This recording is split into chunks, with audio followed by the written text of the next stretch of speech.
today our GK chapter 11 which name is water sport। बच्चों आज इस चैप्टर में हम पढ़ेंगे कि जैसे हमारे अलग तरीके के स्पोर्ट्स होते हैं, इंडोर गेम्स होते हैं, आउटडोर गेम्स होते हैं, उसी तरीके से हम जो पानी के साथ खेलते हैं या पानी में स्पोर्ट्स करते हैं वो किस तरीके के होते हैं और उन्हें हम कहाँ कहाँ कर सकते हैं। आपने देखा होगा कभी कभार कुछ बहुत सारे लोग जो होते हैं वो बाहर जाते हैं वेकेशन मनाने, तो वो बाहर जाकर जो कभी किसी रिवर में या किसी सी या लेक में जाके वो वाटर वाले स्पोर्ट्स करते हैं। तो आज हम इस चैप्टर में यही पढ़ेंगे कि क्या कौन कौन से वाटर स्पोर्ट होते हैं और किस लिए होते हैं। तो आप पहले थोड़ा सा इंट्रोडक्शन देखिए चैप्टर का।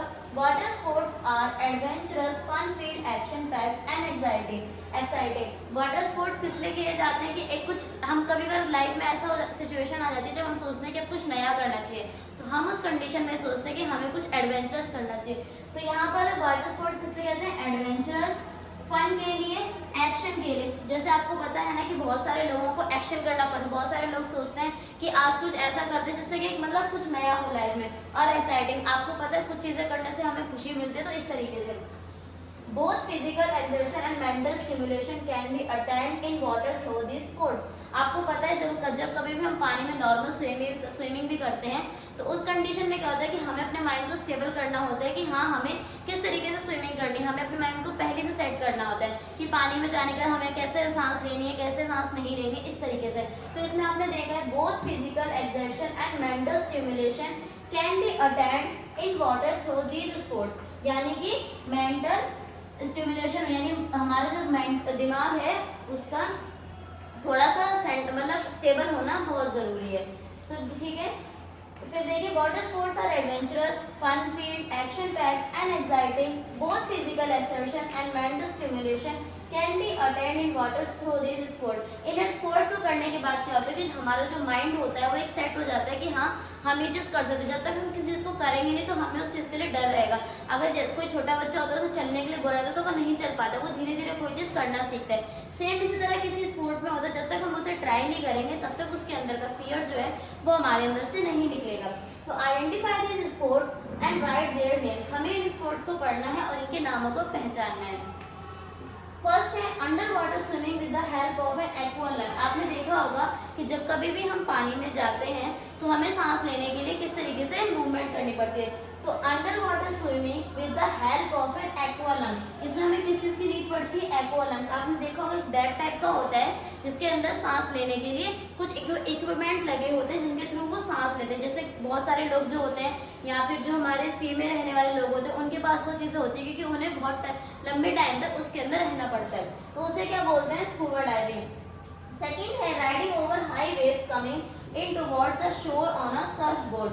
आपने देखा होगा जो ऊपर से लहरें वगैरह गिरती हैं उसके सामने राइडिंग करना बहुत मुश्किल पड़ता है और एकदम से लहर आती है, तो इसलिए riding over high waves coming in towards the shore on a Surf board. उसे क्या बोलते हैं? मतलब एक फ्लैट टाइप का बोर्ड होता है जिसके ऊपर इंसान बैठता है और उसके बाद उस पर वो राइडिंग करते हैं, उसे क्या बोलते हैं?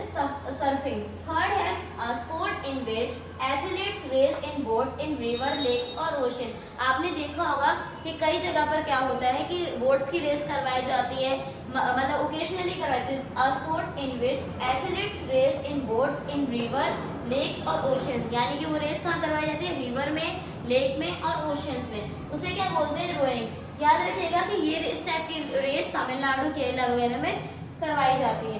फोर्थ है swimming under water near the surface using a tube like device for breathing. यानी कि स्विमिंग अंडर वाटर, वाटर के अंदर स्विमिंग करने के लिए हमें क्या चाहिए होता है? ट्यूब लाइक डिवाइस, जिसकी वजह से हम सांस ले पाते हैं। अगर आप नॉर्मल स्विमिंग भी करते हो तो आपको सांस लेने के लिए पानी से बाहर आना पड़ता है, तब आप प्रॉपर ब्रीथिंग कर पाते हैं।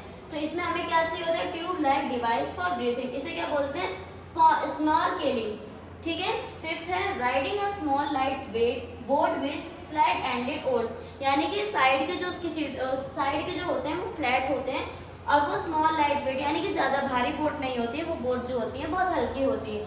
उसे क्या बोलते हैं? कैनोइंग। यानी कि बोट का एक ऐसा स्ट्रक्चर जिस पे ज़्यादा वजन ना हो और उस पर नॉर्मली 1 से 2 लोग बैठ सकते हैं। सिक्स्थ है riding a fast flowing river in a narrow canoeing like boat.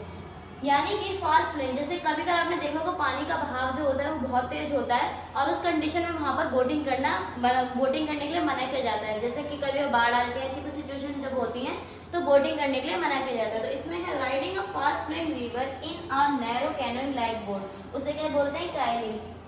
Seventh है racing in a sail driven board और पावर ड्राइविंग बोर्ड्स, यानी सेल ड्राइविंग बोर्ड और पावर ड्राइविंग, यानी पावर ड्राइविंग यानी कि कुछ ना कुछ उसमें इलेक्ट्रॉनिक चीजें होंगी, और सेल ड्राइविंग होती है यानी जो चलाने वाला जो है वो पर्सन होगा, उसे क्या बोलते हैं, गेस्टिंग। तो बच्चों कभी भी एक चीज याद रखना, जब कभी वाटर स्पोर्ट्स हम करते हैं तो उसके लिए हमें हमेशा पहले से प्रिपेयर होना पड़ता है, और हम कभी भी मतलब हमें उसके लिए ट्रेनिंग लेनी पड़ती है। बिना ट्रेनिंग के हम वाटर वाले स्पोर्ट्स नहीं कर पाएंगे। तो आपने यहाँ पे आज पढ़ा इस चैप्टर में कि वाटर स्पोर्ट्स हम किस तरीके से कर सकते हैं, उसे करने के क्या फायदे हैं, उसे कैसे करना चाहिए और वो कितने तरीके के होते हैं। आपको इसके बारे में और नॉलेज लेनी है, और आपका होमवर्क है कि आपको इसके और अलग अलग स्पोर्ट्स फाइंड करने हैं। आपको होमवर्क है, revise this topic again. Thank you.